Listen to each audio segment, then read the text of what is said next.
Bismillahirrahmanirrahim. Assalamualaikum warahmatullahi wabarakatuh.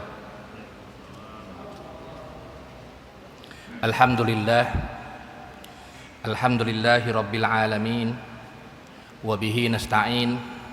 Wa ala umuri dunya waddin. Wassalatu wassalamu ala nabiyyina Muhammadin wa ala alihi wa sahbihi ajma'in, amma ba'du. Allahumma allimna ma yanfa'una wa zidna ilman.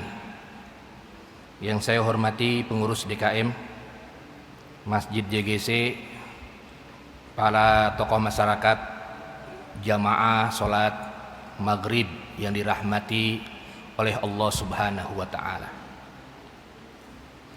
Pada kesempatan kali ini kita akan membahas salah satu tema dalam jual beli dalam Islam, yaitu akdul mudorobah, akad mudorobah, atau istilah klasiknya disebut dengan akad kirot. Akad kirot atau akad mudorobah. Sebelum-sebelumnya kita membahas terkait dengan akad murabahah, sudah kita bahas. Kemudian sudah kita bahas akad salam. Akad murabahah itu adalah akad ambil untung. Kalau kita dagang itu kita pengen untung, nah, itu namanya akad murabahah. Kemudian juga kita sudah membahas akad salam, yaitu akad memesan, akad pesanan.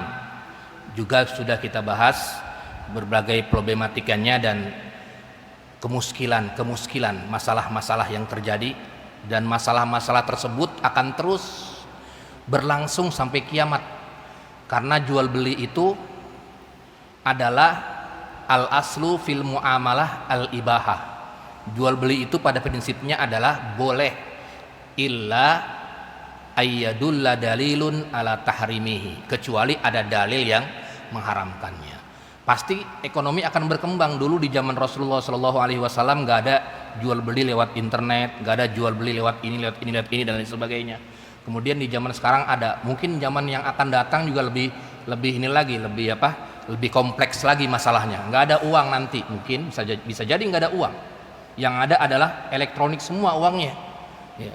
Mau 100.000 tinggal transfer, nggak ada uang kertas begitu, nggak ada. Di zaman Rasul aja nggak ada uang kertas, yang ada adalah dirham, dan dirham berbentuk emas maupun perak, nggak ada namanya kertas-kertasan.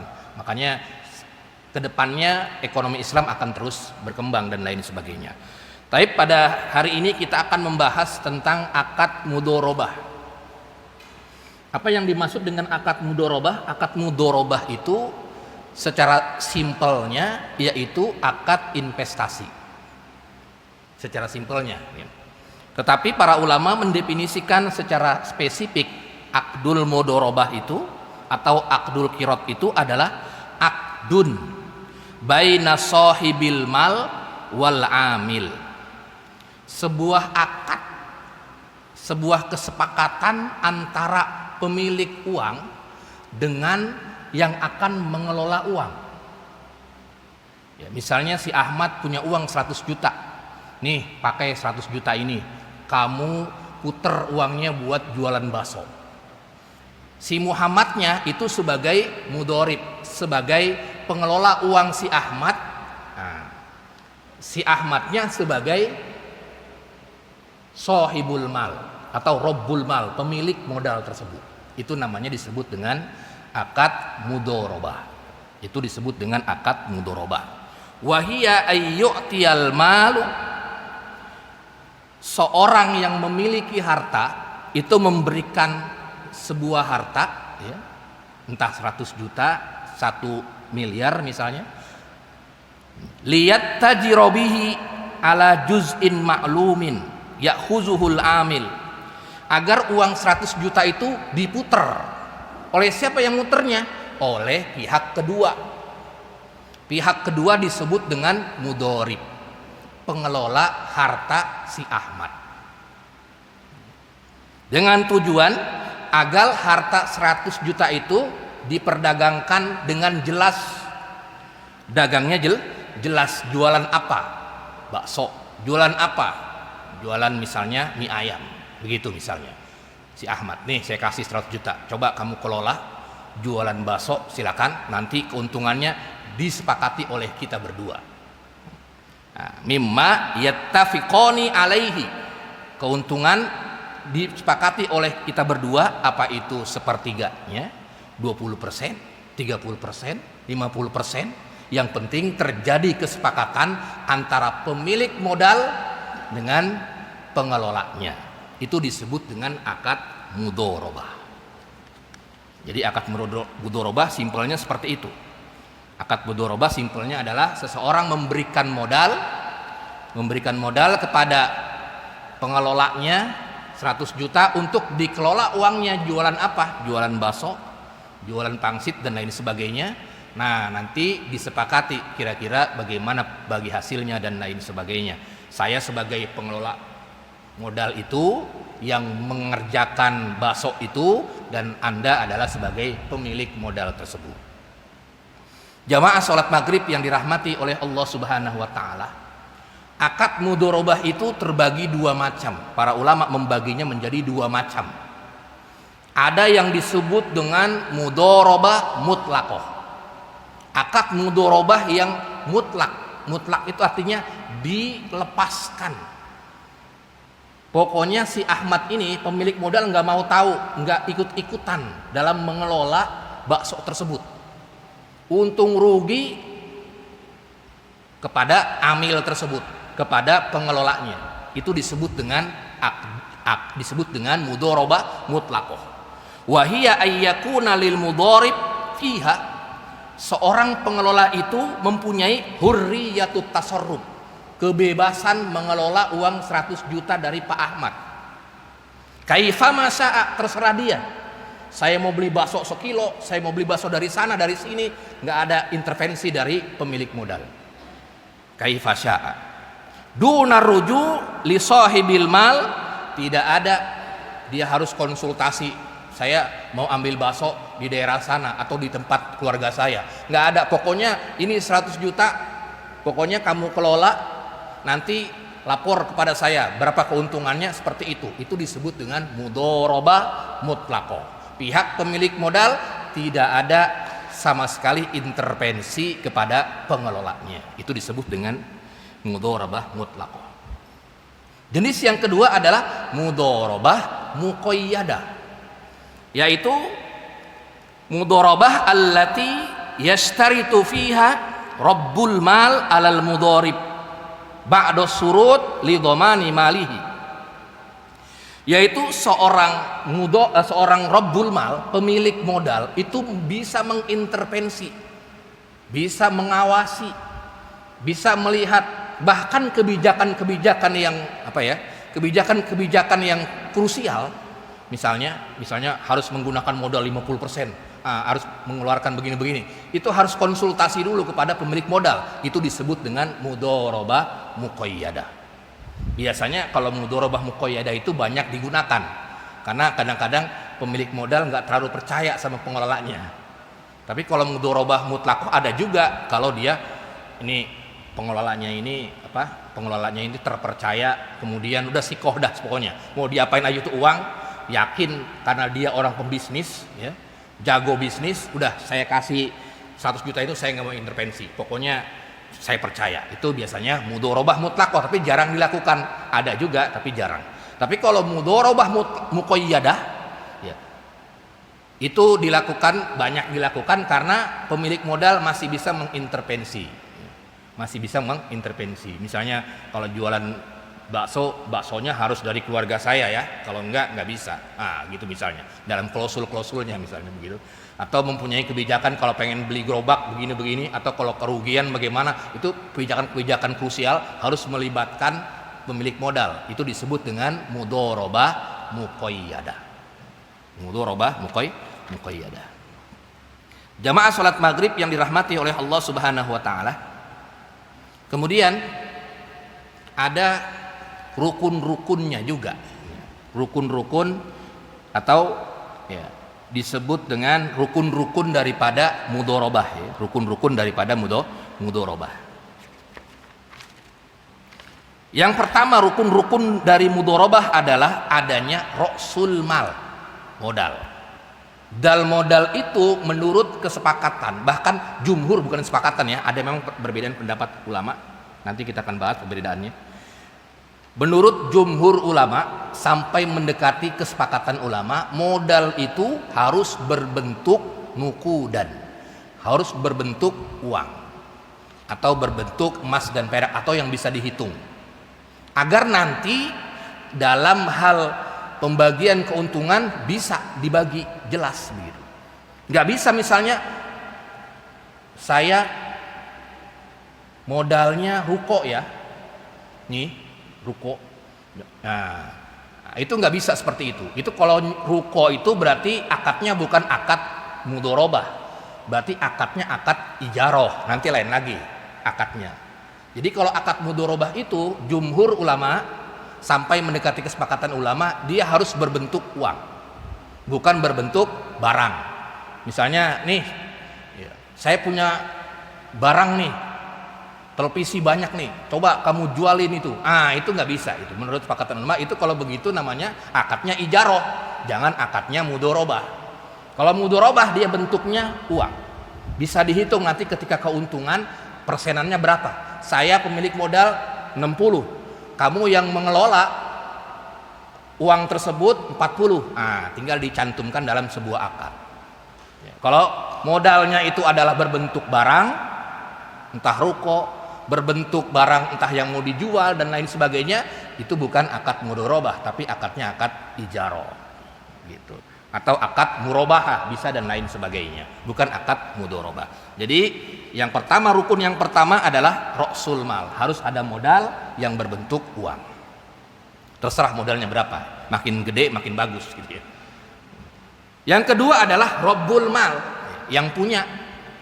Rabbul mal atau disebut dengan sahibul mal, yang punya modal. Ahmad misalnya 100 juta, itu dia Ahmadnya. Yang ketiga adalah al-mudharib, yaitu allazi yattajiru bihil mal, orang yang bakal mengelola modal tersebut, yang mengelola 100 juta ini. Itu disebut dengan al-mudharib atau al-amil, bisa begitu, yang mengelola keuangan tersebut, modal tersebut untuk dijadikan usaha apa.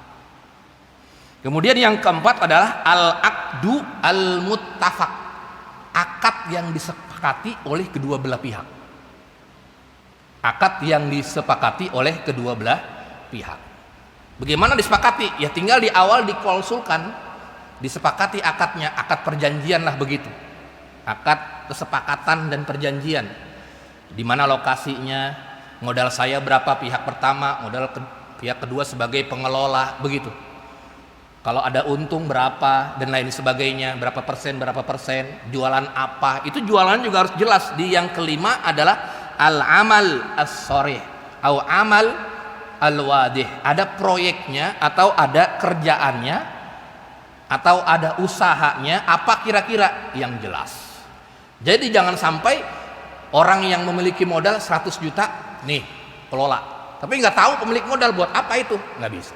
Dia harus tahu ini 100 juta buat apa, jualan bakso kah, jualan somai atau apa, harus jelas ini 100 juta ini buat apanya. Jangan sampai saking percayanya nih pokoknya terserah usaha apa aja begitu, nggak bisa, nanti takut kejatuh ke dalam salah satu yang tidak diperbolehkan oleh Allah Subhanahu wa Ta'ala dalam jual beli, adalah tipu menipu dan lain sebagainya. Makanya harus jelas apa usahanya, modalnya berapa, ada pemilik modalnya, kemudian ada pengelolanya, dan ada al-aqdul muttafaq, ada akad-akad yang disepakati.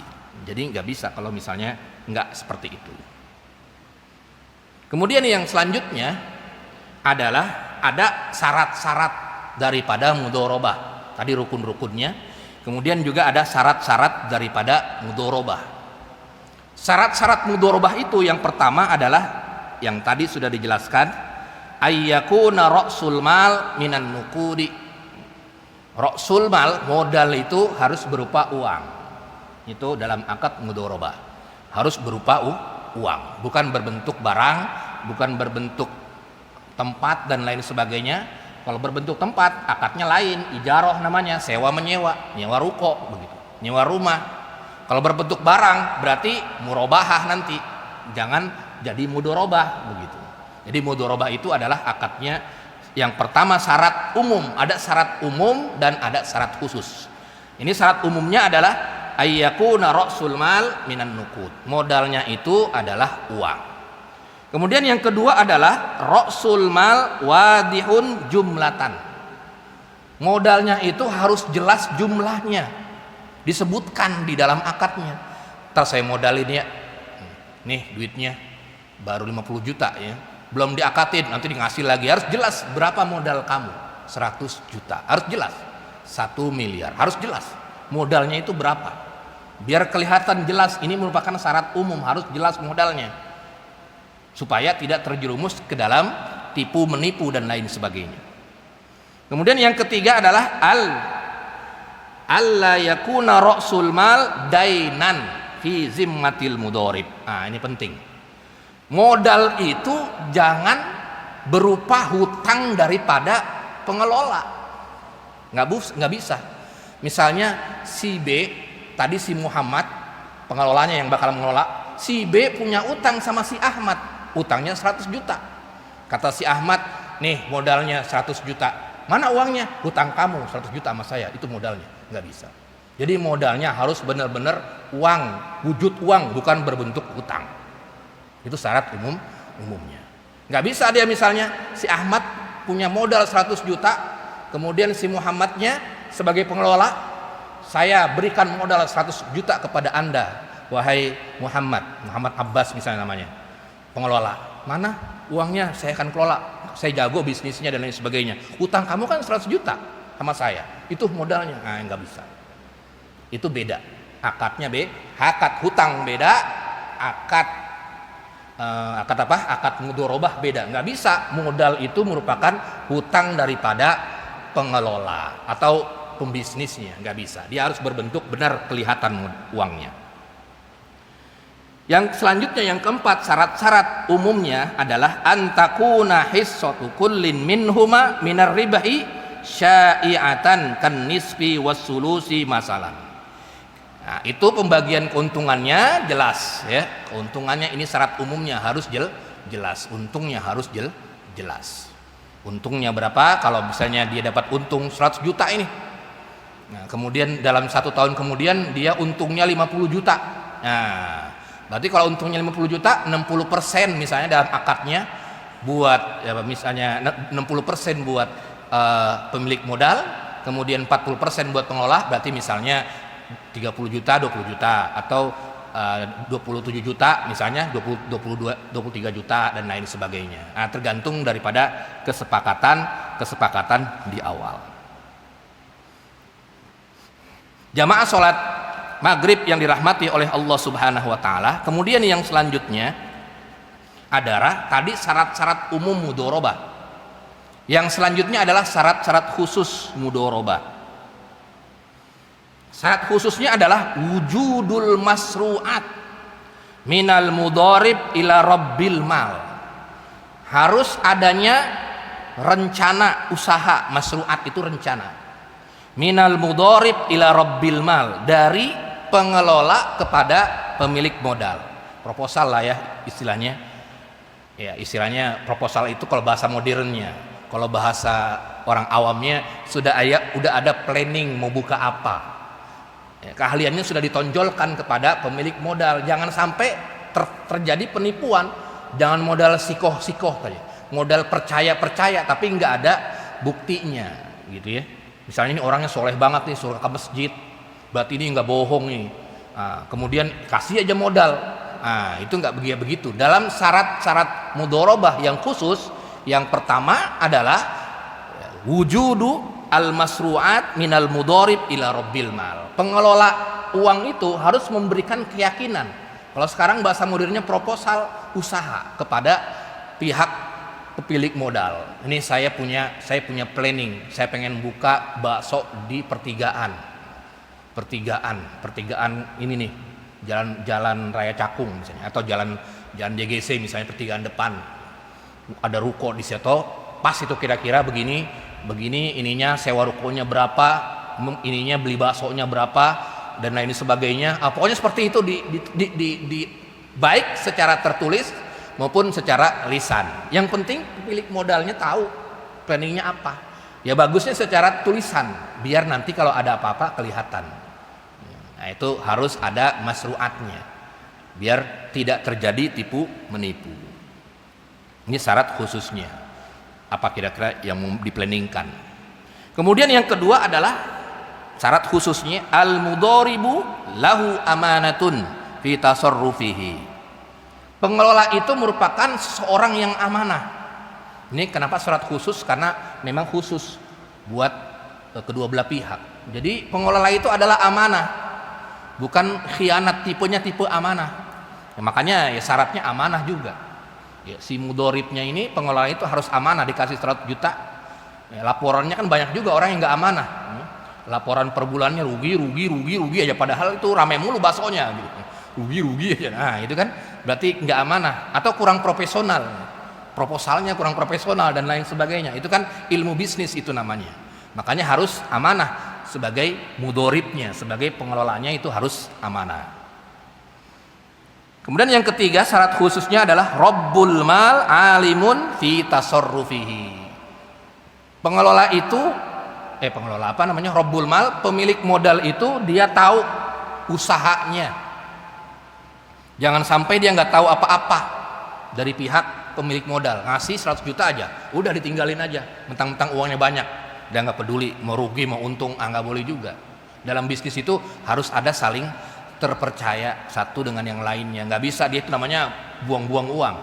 Mendingan kasih aja 100 juta itu buat orang-orang fakir miskin daripada begitu, kan begitu ya, daripada dikasih 100 juta dia nggak melihat bagaimana usahanya ya, dan lain sebagainya, tinggalin aja mentang-mentang banyak uang. Daripada begitu mendingan langsung aja kasih ke infak, sedekah ke masjid atau dan lain sebagainya daripada begitu gitu. Itu juga salah satunya adalah terkait dengan seorang pemilik modal harus tahu ya, apa yang dijalankan usahanya dan lain sebagainya. Kemudian yang keempat adalah wujubul qawaim minal mudharib hasbat tifaqihi. Wajibnya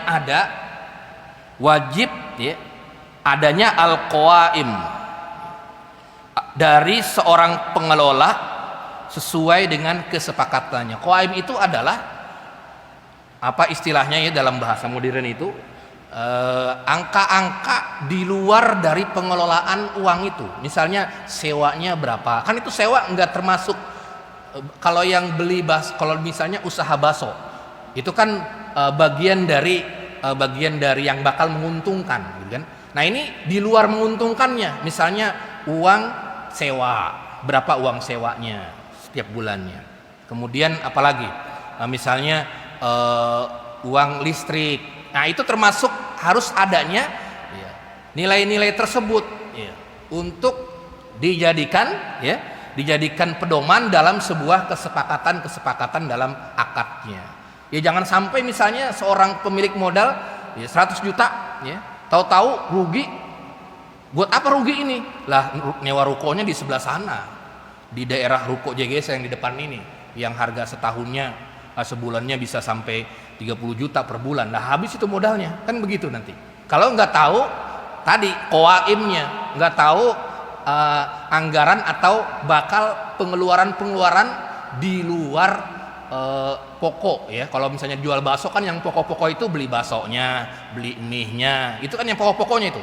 Beli bumbu-bumbunya itu kan yang bakal keuntungannya. Tapi kalau yang di luar itu sewa ruko, itu harus dijelaskan di dalam sebuah akad ya. Agar apa? Agar kedua belah pihak tahu ini nyewanya di mana ya. Jangan-jangan dikasih 100 juta sama pemiliknya, nyewanya di ruko-ruko besar yang ada di JGC misalnya di sini. Ya nggak cukup 100 juta. Harusnya 2 miliar baru cukup jualan bakso di situ, di ruko tersebut. Ya 2 miliar. Tapi kalau cuma 100 juta ya nggak cukup. Orang sewa rukonya aja sebulannya 20 juta. Ya setiap setahun bisa berapa? Kurang berarti. Belum konsumen kan nggak langsung datang. Marketingnya bagaimana nggak langsung datang banyak begitu kan? Itu malah rugi nanti. Makanya harus dijelaskan OAIM-nya, kira-kira nilai-nilai pengeluaran di luar daripada kebutuhan pokok daripada usaha tersebut. Kemudian syarat khususnya juga adalah ar-ribahu wal khusranu fi mas'uliyatihima. Untung dan rugi itu adalah tanggung jawab berdua, bukan tanggung jawab pengelola, kecuali kalau kesalahan daripada pengelola. Jadi untung rugi itu adalah berdua, bukan jangan mau misalnya 100 juta nih ya, pokoknya harus untung, nggak mau saya rugi, nggak bisa. Kalau namanya akad mudharabah itu, investasi itu, untung rugi itu adalah biasa dalam investasi. Jadi kecuali, makanya dalam untung rugi itu harus jelas, cari yang profesional, cari yang amanah dan lain sebagainya. Jadi syarat khususnya ribahu wal khusranu fi mas'uliyatihima. Untung rugi itu adalah tanggung jawab pemilik modal dan juga pengelolanya. Kalau pemilik modal, kalau ini istilahnya apa ya? Pemilik modal gitu ya. Pemilik modal kalau bahasa modern komisaris atau apa begitu, nggak tahu saya. Itu seperti itu maksudnya. Nah, jadi rugi dan untung harus tanggung jawab berdua. Kecuali ya, ada kesalahan dari pengelolanya, korupsi misalnya, pengelolanya. Dia lihat pemilik modalnya ini ada yang korupsi kayaknya nih. Orang biasanya saya lihat, saya mata-matai itu setiap hari yang datang itu kadang-kadang sampai 100 mangkok. Kalau ditulisnya di sini cuma 50 mangkok. Padahal saya sudah tahu bahwasanya ini satu porsi ini saya beli, atau misalnya ini kalau segini itu harusnya berapa begitu. So tiba-tiba tulisnya cuma 50 mangkok, harusnya 70 mangkok. Berarti kan ada korupsi di situ. Nah, nggak ada amanah dan lain sebagainya. Nah, itu baru itu dikembalikan kepada pengelolanya. Artinya dia mau tanggung jawab. Kalau dia nggak ada tanggung jawab, nggak ada usaha, nggak ada duit, pecat aja. Artinya sudah bubar itu akadnya. Kamu tidak amanah dan saya hentikan proyek ini, berarti bangkrut begitu. Nah, selesai begitu. Nah, jadi harus ada kesepakatan bahwa untung rugi tanggung jawab berdua. Kalau kesalahannya bukan kesalahan dari satu belah pihak dan lain sebagainya. Kemudian yang selanjutnya, apa kita jeda dengan diskusi dulu atau kita habiskan dulu? Adalah syarat-syarat modal, ya. Ra'sul mal dalam mudharabah itu. Yang pertama adalah yu'ta ra'sul mal fi amalin wadihin wa qad ittafaqa bainahuma.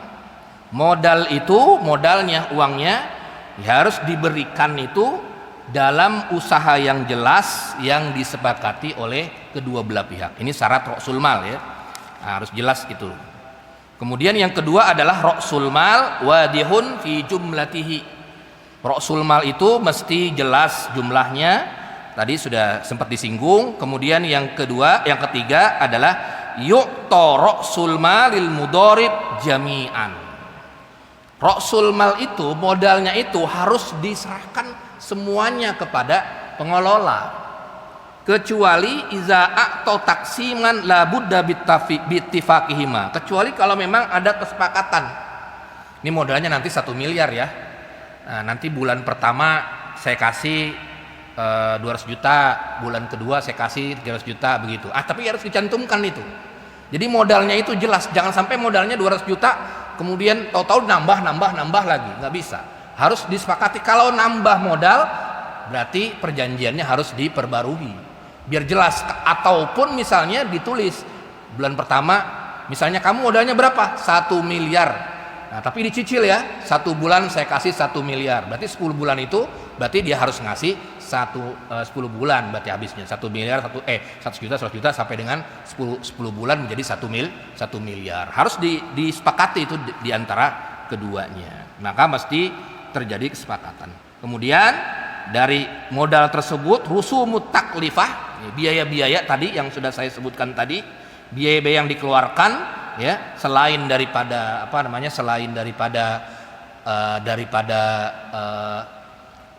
usaha yang pokoknya bakso itu kayak tadi sewa dan lain sebagainya, listrik itu juga harus jelas. Misalnya kalau misalnya 1 miliar itu dihitung saja kira-kira ini yang buat sewanya berapa dan lain sebagainya. Intinya kepada kemasruat proposal atau rencana usahanya yang harus didetailkan supaya tidak ada kebohongan atau tidak ada tipu menipu dalam hal mudharabah atau akad investasi. Sampai di sini ada diskusi, tafadhol sebelum kita lanjut ke bahasan berikutnya. Ya. Waalaikumsalam warahmatullahi wabarakatuh.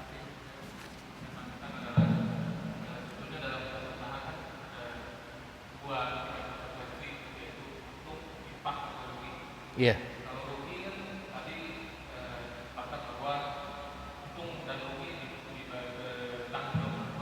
Iya, berdua.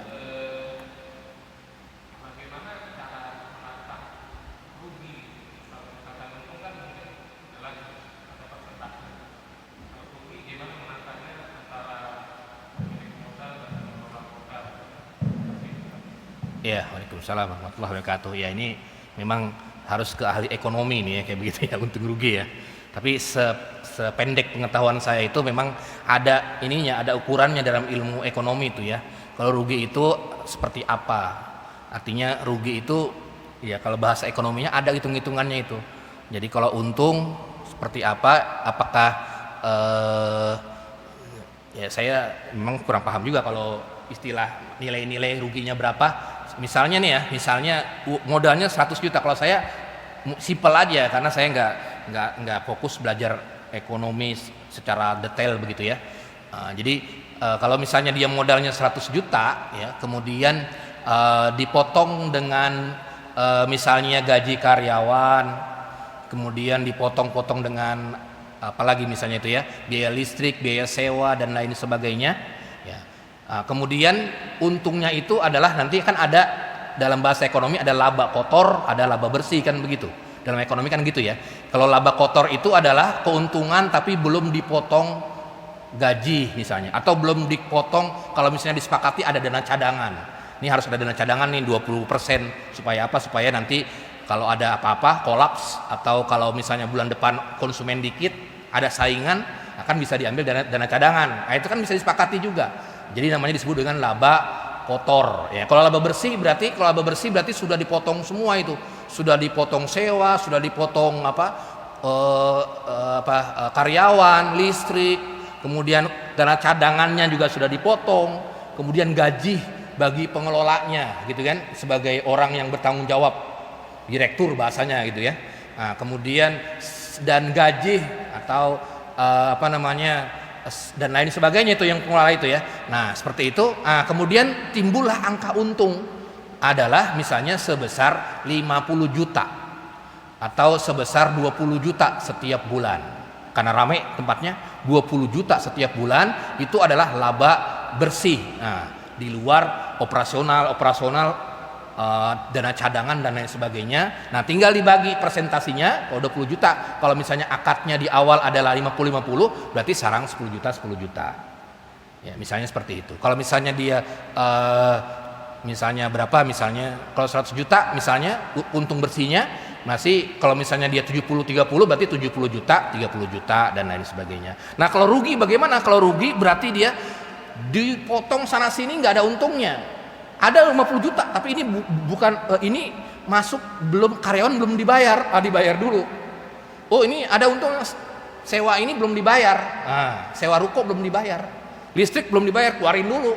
Kemudian apalagi dana cadangan, kalau disepakati ada dana cadangan, keluarin dulu. Untungnya habis, nol, bahkan minus. Berarti rugi, berarti belum bisa ada keuntungan, belum bisa dibagi, itu berarti belum bisa dibagi. Itu menurut pendek pengetahuan saya seperti itu. Kalau bisa dihitung, kalau menurut saya untung ruginya, asalkan kita ya belajar ekonomi, belajar bisnis lah bahasanya begitu ya. Sudah dipotong semuanya operasional, kemudian lihat untung bersih. Karena ada untung bersih, ada untung kotor, laba bersih, laba kotor. Tinggal itu mungkin yang yang disepakati di di perjanjian akad tersebut gitu. Kalau rugi ya sudah, berarti nggak ada pembagian itu, nunggu sampai untung begitu, nunggu sampai untung.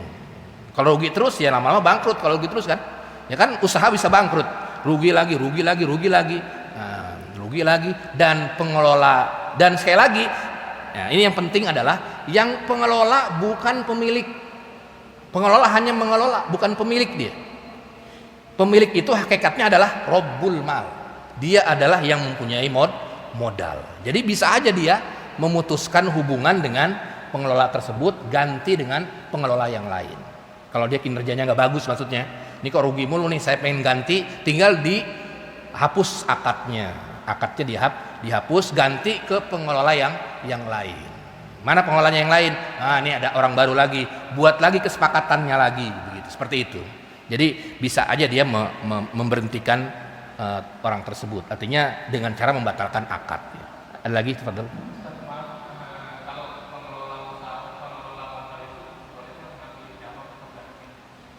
Pengelola apa? Pengelola modal itu kan tentunya bekerja kan. Iya.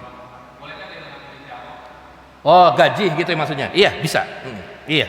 Dia bisa nanti dia dapat dari gaji juga dan dapat dari kerjasama dengan pihak Rabbul Mal tadi. Bisa dua dia. Bagi Ustaz, mohon pendapat Ustaz. Gimana kalau misalnya saya memodalkan kasih modal untuk si pulang 100 juta. Iya. 10 juta. Anggaplah pembagiannya level 20, berarti kan untungnya 110 juta, dan 10 juta ini juga dijual gitu. Betul gitu. Iya, tergantung. Iya. Misalkan rugi, misalkan saya ada proyek dengan simpulan membangun sebuah jalan dengan nilai 100 juta. Ternyata pada akhir entah pengeluarannya terlalu banyak, jadi akhirnya rugi 90 juta, itu bagaimana syariatnya? Kalau rugi ya, maksudnya syariatnya gimana? Rugi? Nggak ada untungnya.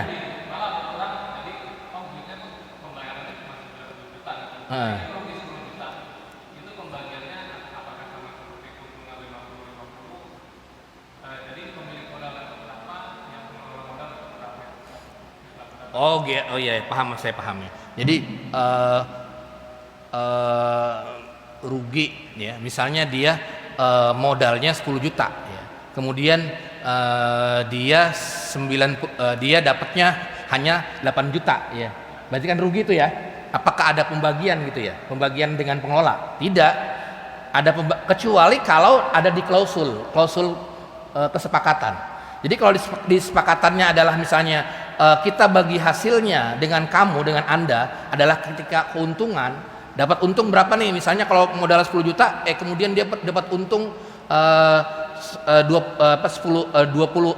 juta misalnya, berarti kan tinggal dibagi dua. Kalau 50-50, sejuta. Itu yang 10 juta kan buat operasional semua. Itu 10 juta jangan diapa-apain, itu untung itu adalah di luar dari 10 juta. 10 juta itu adalah bisa buat apa nih? Bisa buat sewa ruko, buat bayar karyawan dia sebagai pengelola, buat misalnya listrik dan lain sebagainya. Itu dari 10 juta itu. Nah, nanti kalau dari 10 juta itu setahun kemudian dia lebih dari 10 juta, 15 juta, berarti kan untungnya 5 juta, itu baru dibagi untungnya. Tapi kalau belum 10 jutanya masih di bawah 10 juta ya berarti nggak ada pembagian keuntungan, begitu maksud saya begitu. Oh iya.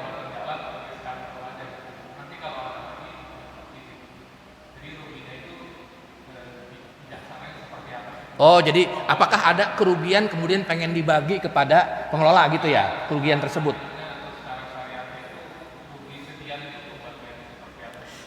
Kan sebenarnya dia itu pengelola itu kan, atau pengelola itu kan sudah punya hak untuk menerima gaji dari pemilik modal, kan berarti kan sudah digaji dia.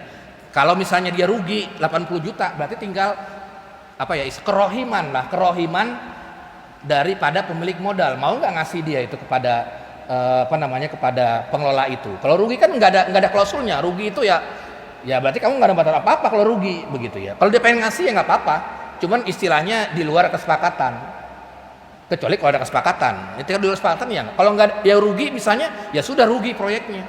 Lalu bagaimana pengelolanya? Kan pengelola dapat gaji dia, dapat ya istilahnya, masa dia nggak digaji kan? Kalau nggak digaji beda. Kecuali kalau nanti ada akad musyarakah. ada namanya musyarakah. Musyarakah itu adalah pemilik modalnya ada lebih dari satu. Nah, itu beda. Kalau ini kan ini satu pemilik modal, satu pengelola. Dia hanya mengelola saja. Berarti dapat dari gaji dia, dapat gaji setiap bulannya. Dapat gaji setiap bulannya karena dia sebagai orang yang manajerial itu dapat gaji setiap bulannya. Nah, kalau dia rugi ya sudah, berarti dia hanya dapat dari gaji aja. Tinggal kalau rugi terus, tinggal yang modal kamu saya pecat saja ini.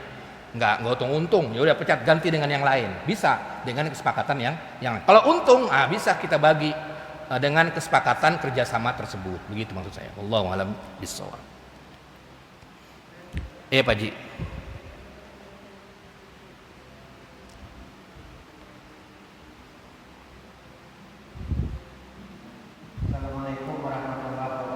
Waalaikumsalam warahmatullahi wabarakatuh. Alhamdulillah punya uang 100 juta.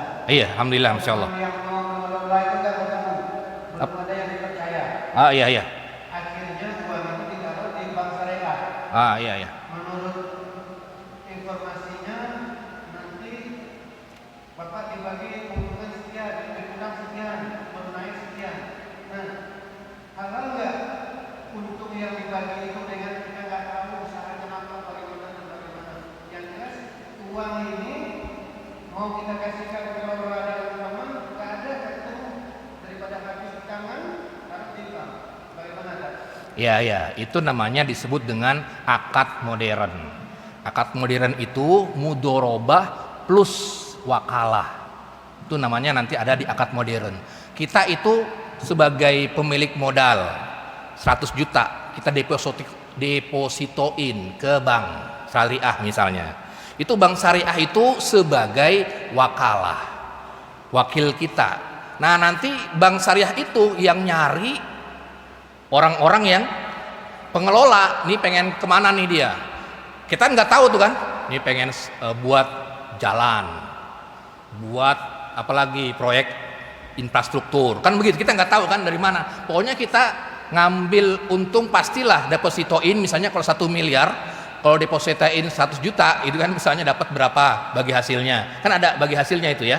Nah itu, jadi itu nanti di akad modern namanya mudorobah plus wakalah plus mudorib. Jadi itu nanti ada 3 itu. Makanya kalau di akad modern itu enggak 2, kalau di akad klasik 2, tapi kalau di akad modern itu ada 3. Jadi kita satu orang enggak langsung berhubungan dengan pengelola proyeknya, tapi kita berhubungan dengan bank gitu. Nah, bank itu nanti yang mencari dana kemana-mana, kita nggak tahu. Nah, itu namanya di akad modern. Ada sebagian yang membolehkan, ada sebagian yang tidak membolehkan. Kalau yang nggak membolehkan ya klasik asal alasannya.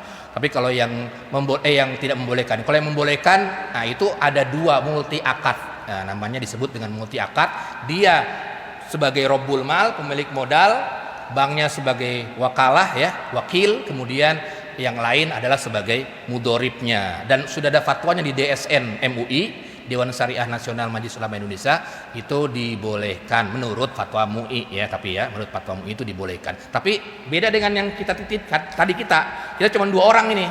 Yang tadi kasus Bapak Haji itu adalah tiga yang mediasinya. Saya pemilik modal ke banknya, kemudian bank nyari lagi ke yang lain. Nah, itu namanya disebut dengan akad modern. Nanti mungkin kalau akad modern akan dibahas di pertemuan-pertemuan yang akan datang. Tapi menurut MUI boleh. Ada sebagian yang tidak membolehkan karena kita nggak tahu modal buat apa ini uang kita, dan nggak ada ruginya kan? Untung aja kita. Kalau kita depositin ada nggak kira-kira ruginya? Nggak ada kan? Untung terus pokoknya. Kita punya 2 miliar, daripada buat investasi mendingan depositoin aja ke bank. Itu setiap bulan dapat 5 juta, dapat 5 juta, dapat begitu. Nah, itu bagi yang tidak membolehkan nggak boleh. Karena dalam investasi itu tidak ada yang namanya tidak bisa untung terus, pasti ada ruginya. Artinya nggak harus dijelaskan. Ini pokoknya ini untung terus gitu. Memang nanti ada perbedaan pendapat para ulama. Bolehkah kita untung terus? Akadnya harus untung ya? Boleh nggak? Itu menurut jumhur tidak boleh. Tergantung pasar. Namanya juga usaha kan, ada rugi kadang enggak. Tapi ada sebagian ulama yang membolehkan, nanti kita akan bahas di pertemuan yang akan datang. Ada yang membolehkan untung terus, itu boleh. Tapi itu sebagian ulama dan dikuatkan oleh DSN MUI. Ya karena ekonomi kita mau maju ya. Kalau gitu nanti orang depositonya malah ke bank konvensional gitu kan. Bank syariah nggak ada yang mau. Kenapa? fatwa MUI nggak ada, nggak boleh. Akhirnya orang-orang udah dengan konvensional aja begitu. Nah itu nanti ke situ nanti arahnya. Jadi demi kemaslahatan ekonomi umat aja sebenarnya itu. Jadi mengambil pendapat yang minoritas untuk menggerakkan ekonomi Islam dan lain sebagainya. Jadi tadi Pak Haji, jadi ada 3 mediasinya. Kalau tadi yang pertama hanya 2. Kalau 3 itu biasanya akad modern. Insyaallah. Ada lagi apa udah Isa? Oh ya, silakan Pak Haji. Assalamualaikum. Ustaz, saya mau tanya gimana kalau misalnya ketua DKM ini kan banyak nih sedekah dari jamaah. Oh iya iya. Punya ide gimana kalau dibuat semacam baitul mal gitu. Baitul Mal. Iya iya. Nah, baitul malnya itu apakah kesepakatan semua yang Ustaz jelaskan tadi sama dengan pribadi atau ada perbedaan? Kesepakatan dalam perjanjian tadi modal untuk usaha. Terima kasih. Assalamualaikum. Ya, waalaikumsalam warahmatullahi wabarakatuh. Misalnya dana infak sedekah itu dibuat usaha, ya kayak di Baitur Rahman era Mas 2000 itu ya, ada masjid yang tempat saya ngajar itu, Senin Selasa Rebo ngaji fikih juga sama. Itu ada minimarketnya, kemudian juga ada banyak itu ya usaha-usahanya itu ya. Itu dari usaha-usaha ada parkir mobilnya, dibeli masjid itu berapa puluh meter gitu, kemudian dijadikan lahan usaha. Dan duitnya itu dari uang jamaah gitu, dibelikan tanah, kemudian dibuat tempat parkir, kan dapat tuh 300.000 kan setiap bulan buat masuk ke kas DKM, kan? Jadi ekonominya luar biasa, ekonomi masjidnya maksudnya. Bolehkah gitu ya maksudnya? Bolehkah? Boleh, boleh. Tapi itu miliknya bukan milik per orang, milik masjid, dan masjid itu adalah sebagai wakil daripada jamaah masjid. Jadi nanti yang tanda tangan itu adalah ketua DKM beserta pengurusnya. Dan itu adalah sebagai bukan milik pribadi, tapi milik masjid. Jadi nggak bisa kepentingan pribadi. Digaji boleh nggak? Boleh. Itu ada yang minimarket masjid itu di Baitur Rahman, ada ininya, ada karyawannya digaji dari uang masjid. Boleh, nggak apa-apa.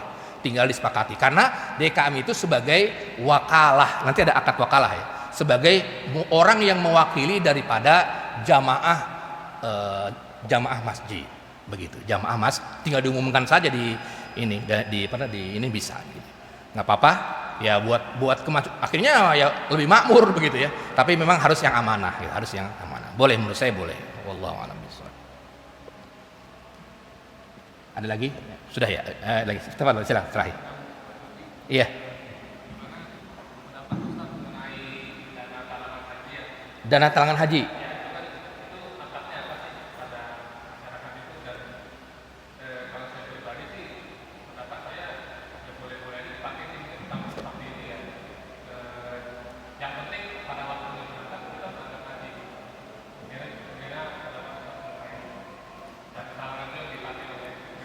Dana talangan haji dengan yang tadi beda. Kalau yang tadi ini uang sedekah. Kalau dana talangan haji itu akadnya bukan sedekah, akadnya dia pengen bayar pergi haji dan dia harus pergi haji, begitu.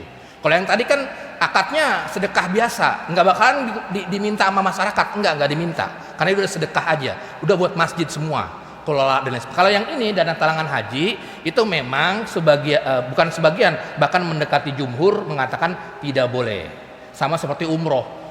Ngumpulin umroh, sini dipakai dulu uangnya. Akhirnya nanti masuk penjara kan, banyak yang begitu. Salah pengelolaan umroh. Umrohnya nanti masih lama, setahun lagi, duitnya masih di saya nih. Udah pakai dulu dah, buat beli rumah, buat beli ini. Saya pakai dulu buat usaha-usaha. Nanti dari keuntungan usaha buat bayarin haji yang daftar. Itu gitu akhirnya. Padahal sebenarnya menurut jumhur itu tidak boleh. Hanya sebagian yang boleh, dan menurut saya sih saya lebih pendapat jumhur tadi. Nanti akhirnya begitu nanti. Ya, kan akadnya dengan pemilik bukan pemilik uang itu, dia adalah untuk uang ini untuk pergi haji, bukan uang untuk dipakai lagi buat apa begitu. Kalau pengen dipakai harus dijelaskan, ini dipakai buat beli rumah, itu berarti bukan uang dia dong, uang jamaah, berarti rumahnya rumah jamaah. Ini dipakai buat investasi, berarti bukan uang dia dong, pemilik modalnya kan jamaah, berarti uang jamaah. Menurut saya bukan, nggak boleh. Iya, ke jamaah itu nggak boleh. Makanya kan banyak yang kayak gitu kan, umroh akhirnya dan lain sebagainya. Nah kalau pemerintah, itu pemerintah memang mengambil pendapat minoritas karena sudah ada lembaga penjamin haji. katanya begitu. Sehingga pasti berangkat gara-gara ada yang menalanginya. Kalau seandainya uangnya hilang dan lain sebagainya. Kalau ini kan enggak tuh, yang umroh itu kan akhirnya dipenjara, akhirnya orang-orang yang pengen umroh nggak jadi berangkat. Nah kalau yang pemerintah itu dana talangan haji, dia tetap ada yang menalangi, maksudnya APBN juga. Tapi menurut saya sih lebih setuju kepada yang tidak membolehkan juga yang dana talangan haji. Walaupun dulu sempat ada fatwa yang membolehkan, ya, tapi sebenarnya saya lebih cocok kepada yang tidak membolehkan, karena itu dalam masyarakat harusnya untuk apa ya udah buat itu begitu. Kalau pengen investasi ya ganti akadnya, jangan dipakai begitu uangnya. Kan banyak orang kayak gitu ya. Uang ngumpul sama kita 200 juta, akhirnya dipakai dulu karena ini masih lama nih dipakainya nih, udah saya buat ini dulu dah. Itu yang nggak boleh. Wallahu alam bisawab. Ya mudah-mudahan bermanfaat. Sudah Isa ya? Oh belum ya? Oh belum ya? Oh udah ya, insyaallah. Ya sama-sama kita akhiri dengan membaca doa kafaratul majlis. Subhanakallahumma asyhadu an la ilaha illa anta astaghfiruka wa atubu ilaik. Wassalamualaikum warahmatullahi wabarakatuh.